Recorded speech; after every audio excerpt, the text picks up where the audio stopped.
Bismillahirrahmanirrahim. Assalamualaikum warahmatullahi wabarakatuh.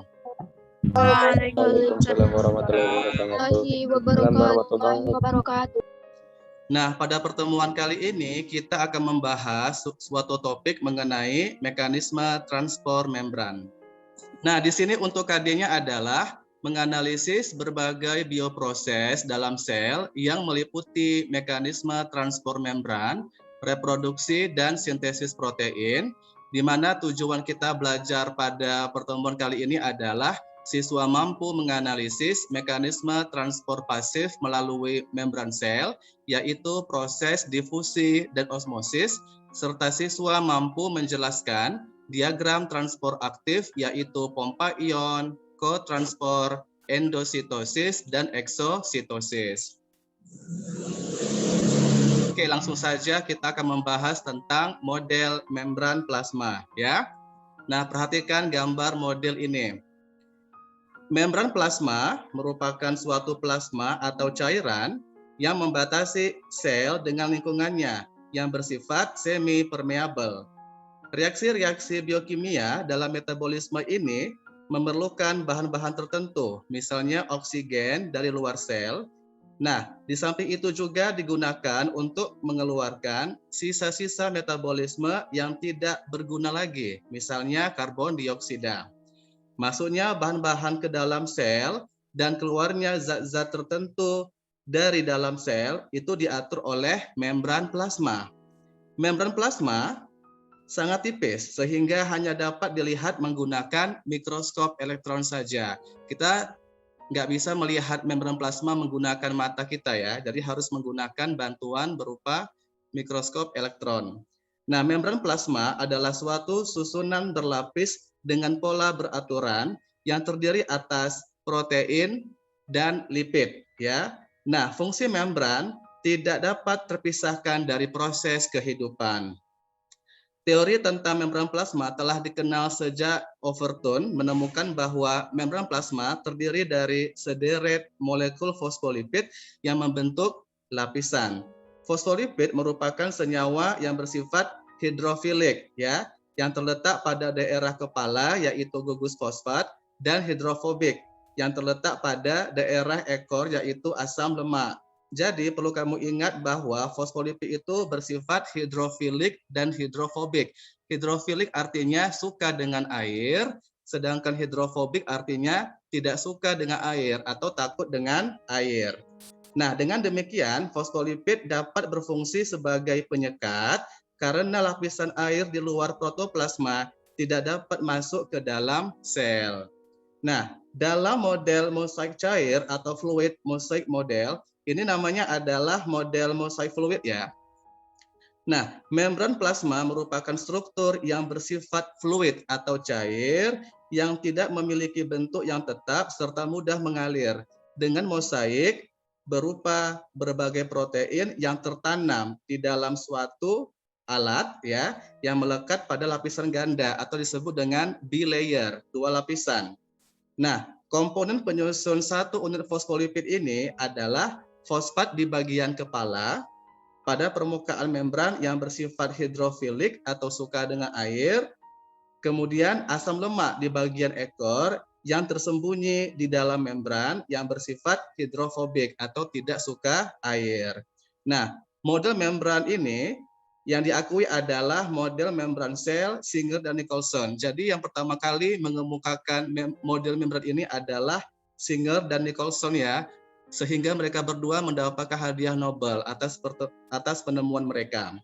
Nah, jadi sebetulnya guys, membran plasma ini terdiri atas 4 bagian. Ya, bisa kamu lihat gambarnya seperti ini. Nah, lapisan lipid ganda yang dikelilingi oleh protein globular.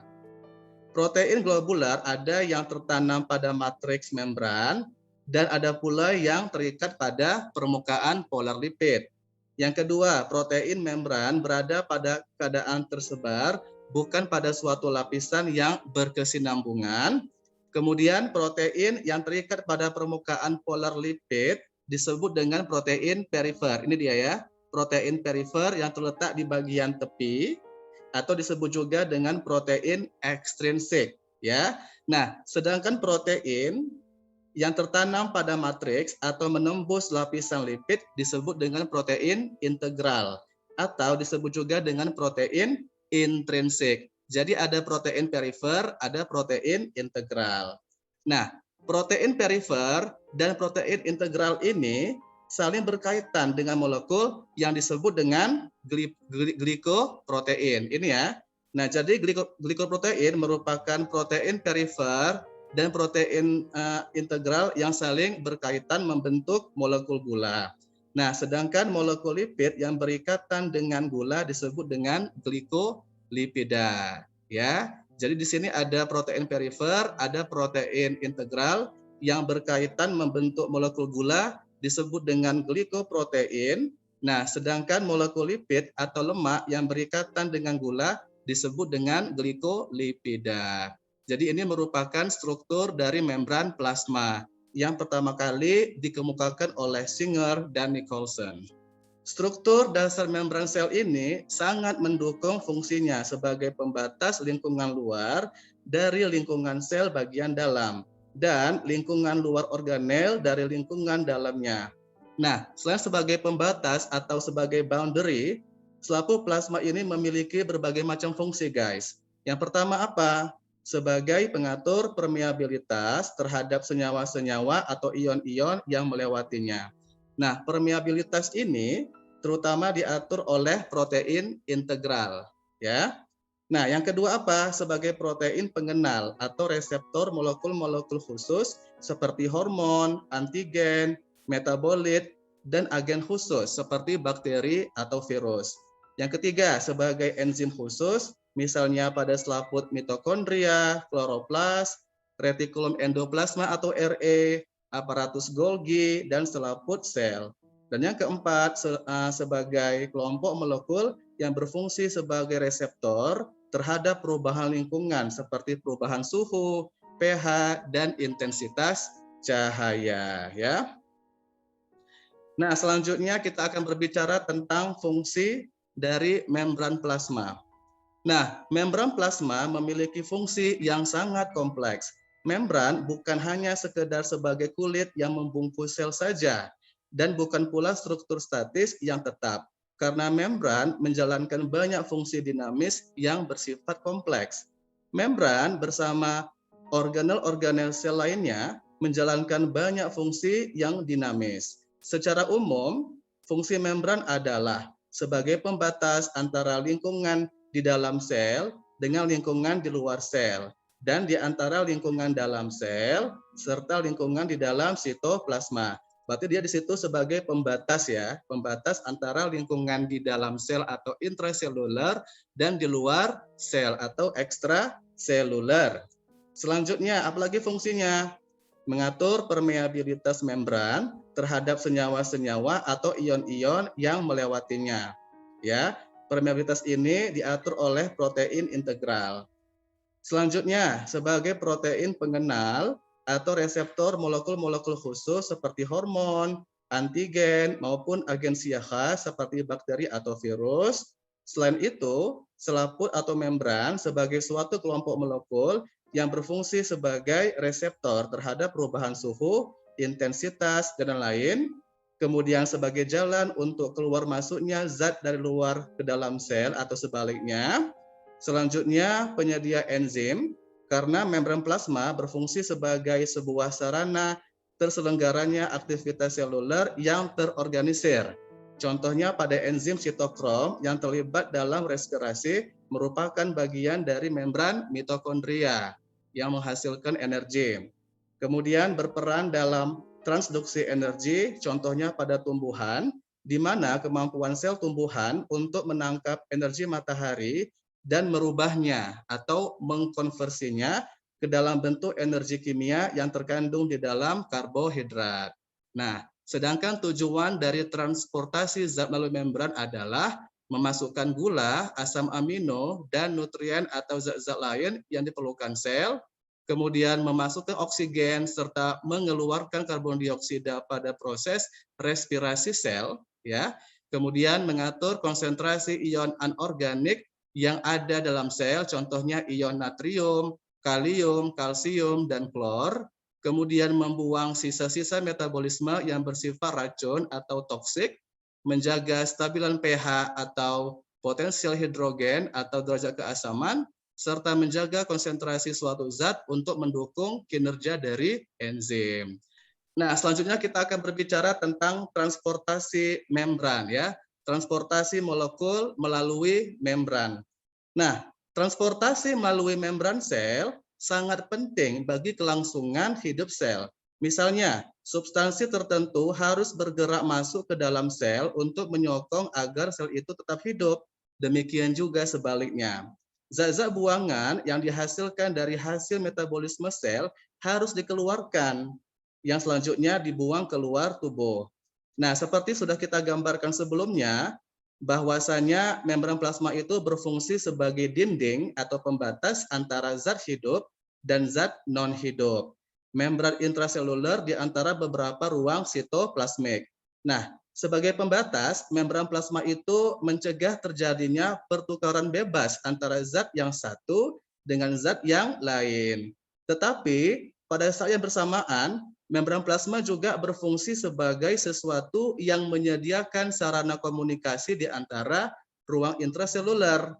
Nah, setiap sel membutuhkan nutrisi, air, oksigen, ion-ion, substrat lainnya dari lingkungannya. Baik itu yang merupakan aliran darah dari suatu organisme multiseluler ataupun sebuah media di mana suatu organisme uniseluler sedang melakukan pertumbuhan dan perkembangannya, ya. Nah, dalam kapasitas ini, maka membran plasma biasa disebut sebagai membran selektif permeabel. Nah, di antara zat-zat yang diperbolehkan memasuki ruang dalam sel, beberapa di antaranya disaring atau difiltrasi dengan hanya melalui sebuah proses difusi sebagai respon terhadap perbedaan tingkat konsentrasi atau gradien konsentrasi di antara membran-membran tersebut. Dalam hal ini, membran plasma bertindak sebagai sebuah pagar yang dapat menutup atau membuka. Dia bisa memberikan jalan kepada suatu zat untuk masuk yang memang dibutuhkan oleh sel tersebut, tetapi juga bisa mengeluarkan atau menyingkirkan zat-zat yang bisa membahayakan sel itu sendiri. Nah, dia itu bisa bertindak sebagai pagar yang bisa menutup atau membuka, ya, sesuai dengan responnya. Nah, beberapa zat yang lain dibawa melalui membran sehingga tetap terjaga tingkat konsentrasinya. Beberapa zat yang lainnya termasuk cairan di mana zat tersebut berada dapat diperbolehkan masuk ke dalam sel oleh formasi vesikel dari membran plasma, ya. Jadi dia tuh bisa membuka atau menutup tergantung dari apa yang memasukinya. Kalau memang berguna bisa masuk atau dikasih izin untuk masuk, tetapi kalau membahayakan atau dangerous bisa langsung diusir atau dikeluarkan dari dalam sel, ya. Nah, secara umum terdapat dua macam proses transport melalui membran sel, yaitu transport pasif dan transport aktif. Nah, transport pasif, ya, merupakan mekanisme perpindahan molekul atau zat yang tidak melewati selaput membran semipermeabel dan tidak membutuhkan energi. Jadi guys, perlu kamu ingat bahwa transport yang bersifat pasif itu dia tidak melewati selaput membran semipermeabel dan juga pergerakannya tidak membutuhkan energi atau tidak menghasilkan ATP, ya. Nah, sedangkan transport aktif kebalikannya, yaitu perpindahan partikel-partikel melalui membran semipermeabel yang bergerak melawan gradien konsentrasi yang tentunya membutuhkan energi dalam bentuk ATP atau adenosin trifosfat. Nah, ATP merupakan molekul pembawa energi yang terjadi di dalam sel. Transport aktif berjalan dari larutan yang memiliki konsentrasi rendah ke larutan yang memiliki konsentrasi tinggi sehingga dapat tercapai kesetimbangan di dalam sel. Nah, jadi perlu kamu ingat bahwa ada perbedaan yang nyata atau signifikan antara transport pasif dan transport aktif ya. Kalau pada transport pasif tidak membutuhkan energi, sedangkan pada transport aktif tentunya membutuhkan energi yang menghasilkan ATP ya. Nah, yang pertama kita bahas tentang transport pasif terlebih dahulu. Ya. Nah, transport pasif dapat berlangsung karena adanya perbedaan konsentrasi antar membran larutan. Transport pasif bersifat spontan, ya, spontan dan tidak memerlukan energi metabolik dalam proses kerjanya. Transport pasif dibagi menjadi dua, guys, yaitu difusi dan osmosis ya. Adalah perpindahan substansi tertentu dari konsentrasi tinggi ke konsentrasi rendah tanpa melewati membran semi permeable. Nah, you have to remember, kamu perlu ingat bahwa difusi itu perpindahannya dari konsentrasi tinggi ke konsentrasi yang rendah tanpa melewati membran semi permeable. Nah, di mana zat ini berdifusi menurut gradien atau tingkat konsentrasinya. Dan dalam hal proses ini tidak memerlukan energi atau ATP. Nah, difusi dapat dibedakan menjadi dua bagian, guys, yaitu difusi sederhana atau simple diffusion dan difusi terfasilitasi atau facilitated diffusion. Kita bahas satu persatu. Nah, difusi sederhana atau disebut juga dengan difusi bebas. Pada difusi sederhana, molekul bergerak searah dengan gradien konsentrasi, ya. Nah, pada difusi sederhana ini, zat berdifusi langsung atau bebas tanpa memerlukan protein carrier atau protein pembawa. Jadi, difusi ini dia bisa bergerak atau bisa melakukan pergerakan tanpa adanya protein pembawa atau carrier. Pada umumnya, metabolit yang dapat melintasi membran melalui difusi sederhana ini merupakan metabolit dengan berat molekul yang lebih kecil, seperti molekul air, oksigen, etanol, karbon dioksida, senyawa lemak, dan molekul kecil polar tak bermuatan yang dapat menembus secara langsung pada sela-sela lipid atau sela-sela lemak. Ya. Nah, selain itu, protein juga memiliki saluran di tengahnya. Mekanisme difusi sederhana ini yaitu molekul yang dilarutkan bersifat tetap, dapat bergerak dan bertabrakan berulang-ulang kali setiap detiknya. Tabrakan molekul ini terjadi secara acak atau random. Dan pada akhirnya pergerakan acak ini akan membawa beberapa molekul ke daerah yang berbeda sehingga tidak ada perubahan pada konsentrasi antara dua wilayah ya. Nah, perbedaan derajat konsentrasi atau gradien konsentrasi ini antara sisi luar dan dalam akan hilang pada saat difusi telah selesai. Nah, namun difusi sederhana ini bukan merupakan mekanisme transport yang terlalu penting pada membran karena berjalan sangat lambat. Nah, jadi pada proses mekanisme transportasi itu sebetulnya difusi sederhana ini tidak terlalu dibutuhkan karena berjalan sangat lambat apabila dibandingkan dengan difusi terfasilitasi ya. Nah, yang kedua kita bahas tentang difusi terfasilitasi atau juga biasa kita kenal dengan difusi bersyarat atau memerlukan bantuan ya. Nah, pada prinsipnya difusi terfasilitasi ini sama dengan difusi bebas, yaitu dalam hal diperlukan adanya perbedaan konsentrasi dan dalam hal tidak membutuhkan energi. Namun perbedaannya adalah pada prosesnya. Nah, gerakan senyawa melewati membran jauh lebih cepat karena adanya protein pembawa pada membran. Jadi beda antara difusi sederhana dengan difusi ini adalah kalau pada difusi sederhana itu tidak membutuhkan protein pembawa atau protein carrier ya. Sedangkan pada difusi terfasilitasi dia pastinya membutuhkan protein helper ya atau protein carrier atau protein pembawa. Nah, pada difusi terfasilitasi, difusi juga dipengaruhi oleh kejenuhan protein pembawa atau carrier terhadap zat tersebut. Protein carrier mengangkut senyawa-senyawa yang tidak bisa melewati lapisan lipid secara langsung, misalnya ion-ion dan senyawa polar bermuatan. Nah, lipid bilayer atau dua lapisan sangat tidak permeabel terhadap semua ion seperti ion hidrogen dan ion natrium, sehingga pengangkutan harus melalui protein pembawa atau protein carrier ya. Nah, sebetulnya guys, ada beberapa faktor yang mempengaruhi kecepatan difusi, yaitu ukuran partikel, ketebalan membran, luas suatu daerah, jarak, dan suhu atau temperatur. Nah, semakin kecil ukuran partikel, maka semakin cepat pula partikel itu akan bergerak sehingga kecepatan difusi semakin tinggi. Kemudian, semakin tebal membran dan semakin luas daerah tersebut, maka semakin besar jarak antar dua konsentrasi, sehingga akan menyebabkan semakin lambatnya kecepatan difusi. Nah, jadi kalau membrannya tebal, kemudian daerahnya luas, maka kecepatan difusinya akan semakin lambat, ya. Nah, begitu pula dengan besarnya luas daerah dan tingginya suhu akan mempercepat laju difusi.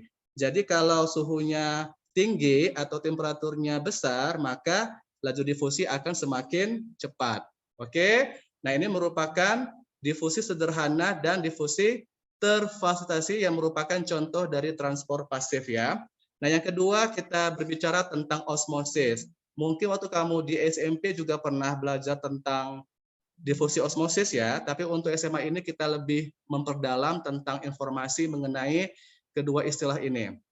Oke, nah jadi osmosis merupakan proses perpindahan molekul zat pelarut yang berada dari konsentrasi tinggi ke konsentrasi yang lebih rendah melalui membran semi permeabel. Jadi bedanya tadi dengan yang difusi ya. Oke, Bapak ulangi, osmosis adalah proses perpindahan molekul zat pelarut yang berasal dari konsentrasi tinggi ke larutan yang memiliki konsentrasi zat pelarut yang rendah melalui membran semi permeabel. Nah, osmosis akan berhenti apabila sudah terjadi kesetimbangan konsentrasi baik yang ada di dalam maupun di luar sel. Karena adanya kekuatan lain yang menahan, yaitu apa? Adanya gaya reaksi dari membran. Nah, apabila kekuatan membran lebih lemah dari kekuatan masuknya air dalam sel, maka sel akan mengalami proses lisis atau sel akan pecah ya. Nah, oke. Di sini ada mekanisme terjadinya osmosis baik pada sel hewan maupun pada sel tumbuhan. Ini pada dinding sel ya, guys. Nah, mekanisme terjadinya osmosis pada sel hewan dapat dipengaruhi oleh konsentrasi zat pelarut di dalam sel. Bisa bersifat hipertonik, isotonik, maupun hipotonik. Nah, jika dalam keadaan isotonik atau setimbang, yaitu konsentrasi zat pelarut dalam sel dan di luar sel itu seimbang atau sama, maka tidak akan ada aktivitas osmosis di dalamnya. Jadi kalau larutannya bersifat isotonis, guys, maka di sini tidak ada kegiatan osmosis. Tidak adanya perubahan kegiatan osmosis ya. Kenapa? Karena di sini konsentrasi zatnya sama antara yang di dalam maupun di luar sel. Nah, selanjutnya, apabila keadaan hipertonis atau konsentrasi zat pelarut di dalam sel itu lebih tinggi atau hiper ya, dari konsentrasi zat pelarut di luar sel, maka akan terjadi osmosis ya. Jadi kalau dia bersifat hipertonis, maka akan terjadi osmosis. Nah, aktivitas osmosis ini dapat dilihat dengan adanya krenase atau penyusutan yang terjadi pada sel hewan. Misalnya pada kondisi kita lagi mandi guys ya, lagi mandi di kolam renang atau di air laut gitu. Nah, kamu pasti pernah mengalami kulit kamu akan mengerut kan? Nah, itu namanya proses osmosis guys. Jadi masuknya zat yang tinggi dari luar ke dalam sel kita ya. Nah, kemudian mekanisme osmosis yang terjadi pada sel hewan juga dapat dilihat pada konsentrasi yang hipotonis ya. Nah, jika konsentrasi zat pelarut di dalam sel lebih rendah atau hipo dari konsentrasi zat pelarut di luar sel, oke, maka akan terjadi perpindahan molekul zat pelarut di luar sel yang masuk ke dalam sel, sehingga menyebabkan terjadinya hemolisis atau pecahnya membran plasma yang dimiliki oleh sel hewan ya.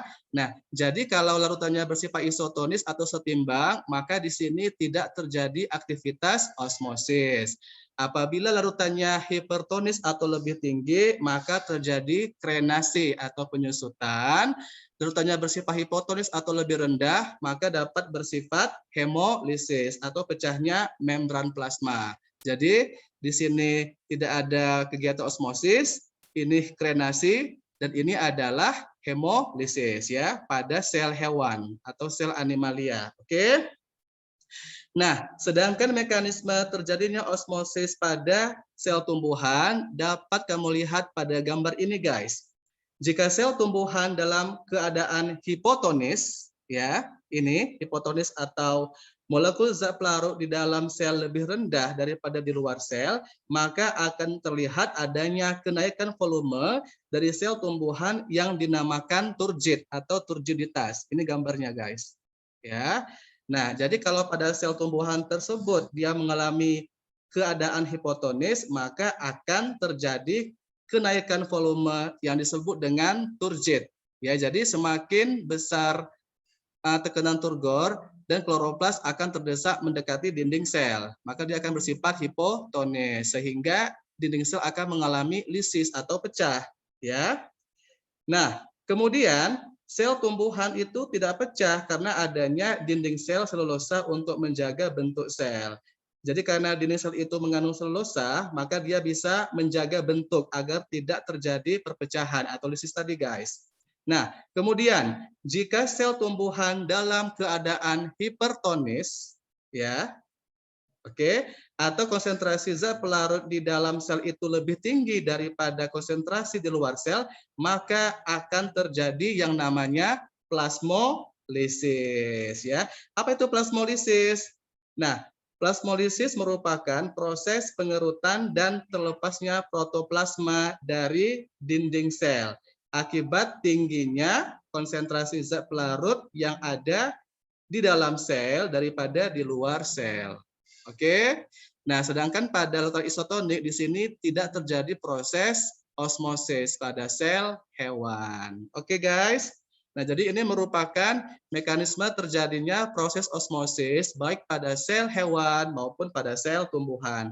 Nah, di sini ada beberapa istilah penting yang harus kamu ketahui yang berhubungan dengan osmosis. Yang pertama adalah lisis. Nah, lisis adalah robeknya membran plasma sel jika sel dimasukkan ke dalam larutan hipotonis dibandingkan sel tersebut. Kemudian krenase, yaitu mengerutnya sel jika sel dimasukkan ke dalam larutan hipertonis dibandingkan sel tersebut.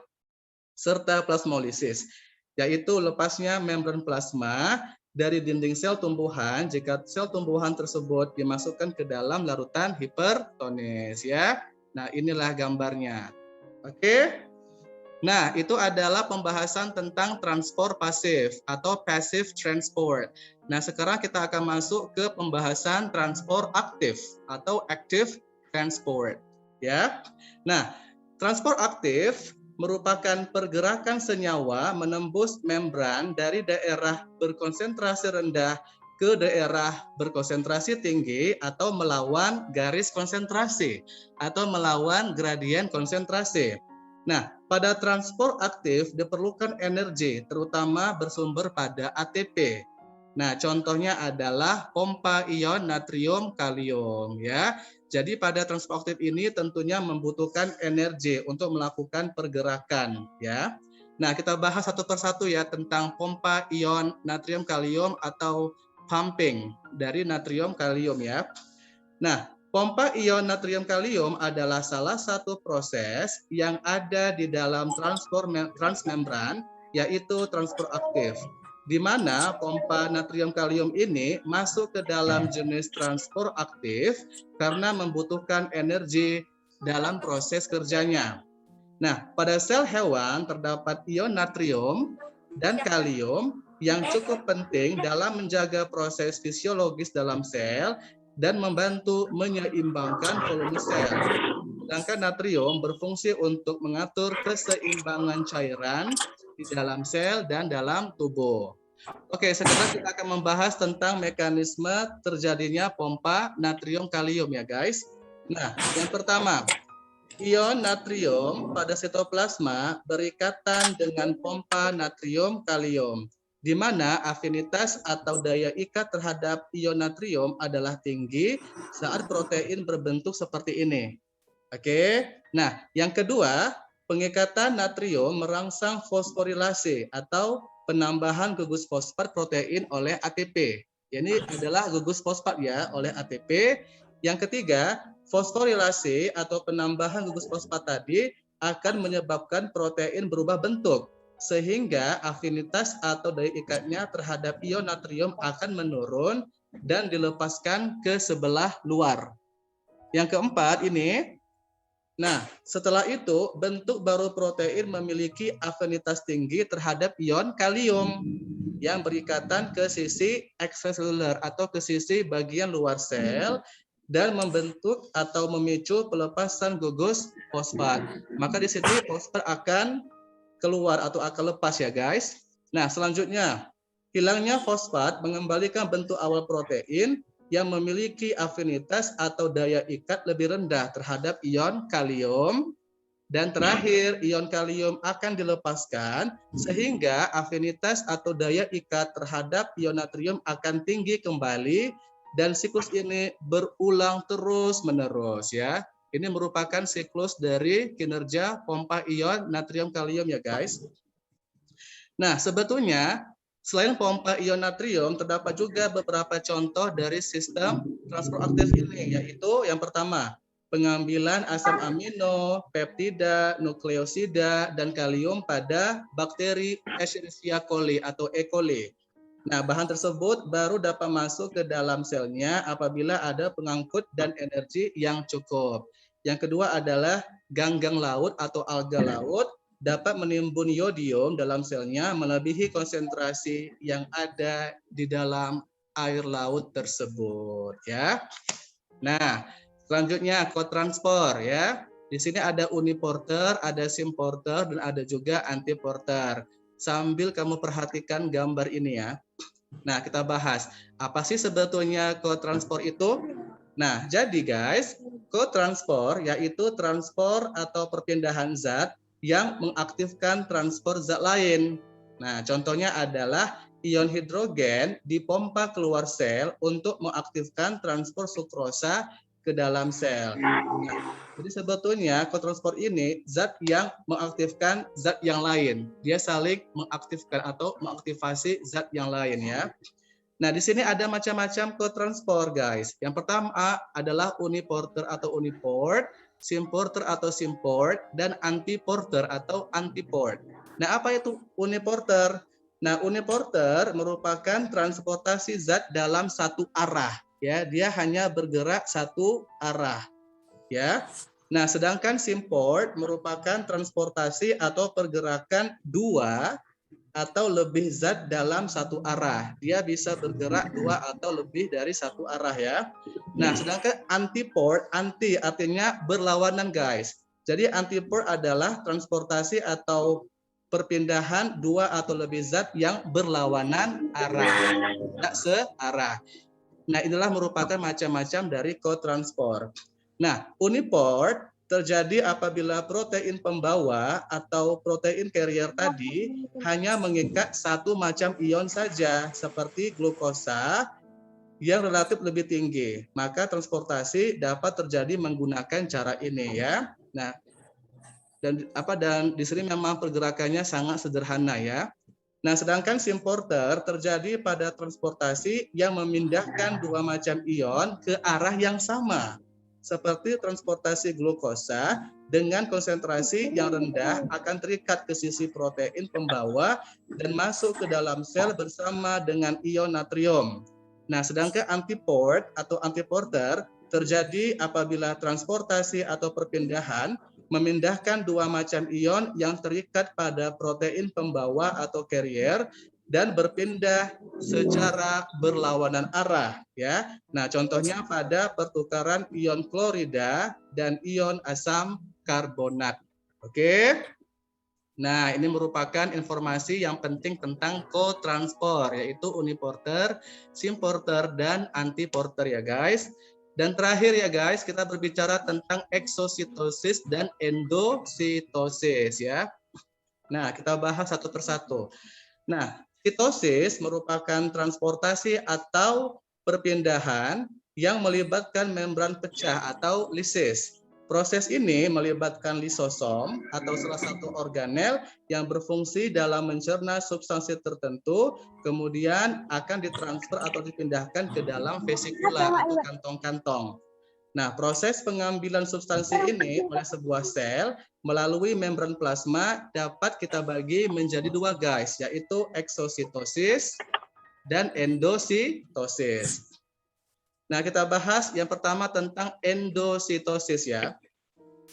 Nah, endositosis merupakan mekanisme untuk memasukkan makromolekul ke dalam sel melalui membran sel. Nah, secara umum terdapat dua bentuk endositosis, yaitu fagositosis dan pinositosis.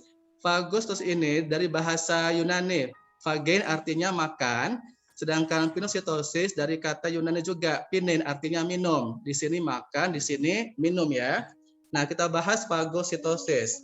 Nah, fagositosis merupakan proses pengambilan partikel-partikel padat yang ukurannya agak besar, misalnya bakteri atau fragmen-fragmen sel yang sudah rusak. Nah, contohnya pada amuba, proses diawali dengan pembentukan pseudopodia atau kaki palsu dari selnya yang kemudian mengelilingi makanannya. Nah, setelah itu membran plasmanya akan robek untuk membentuk vakuola makanan yang selanjutnya dinding vakuola itu akan bersatu dengan membran lisosom yang mengandung enzim hidrolitik sehingga makanannya dapat dicerna ya. Nah, makanan yang udah dicerna itu kemudian akan diserap atau diabsorpsi di dalam sitoplasma, sedangkan ampasnya atau sisa makanannya akan dikeluarkan dari sel melalui proses eksositosis.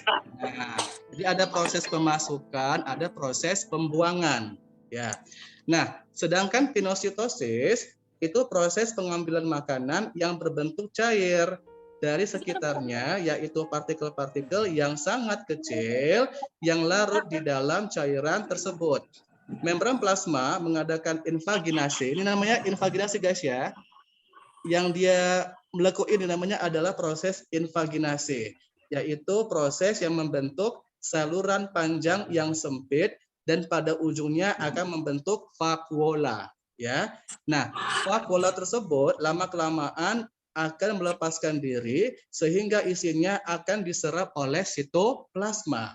Dengan catatan, air dan karbohidrat tidak mampu merangsang terjadinya pinositosis. Oke, jadi jelas di sini proses pemasukan makanan atau minuman atau bentuk-bentuk yang air ya dari fagositosis dan pinositosis ya. Dan terakhir kita membahas tentang proses pengeluarannya atau eksositosis. Oke, dalam proses eksositosis, membran suatu vesikula atau vesikel atau vakuola yang terdapat di dalam sitoplasma mula-mula akan menempel pada membran plasma. Kemudian membran plasma tersebut akan terbuka sehingga isi vesikel atau vakuola dapat dikeluarkan dari dalam sel. Nah, substansi atau zat-zat yang dikeluarkan itu adalah berupa sekresi ya, misalnya hormon atau partikel yang tidak tercerna lagi. Nah, organel sel yang memiliki peran dalam proses ini adalah aparatus Golgi atau badan Golgi.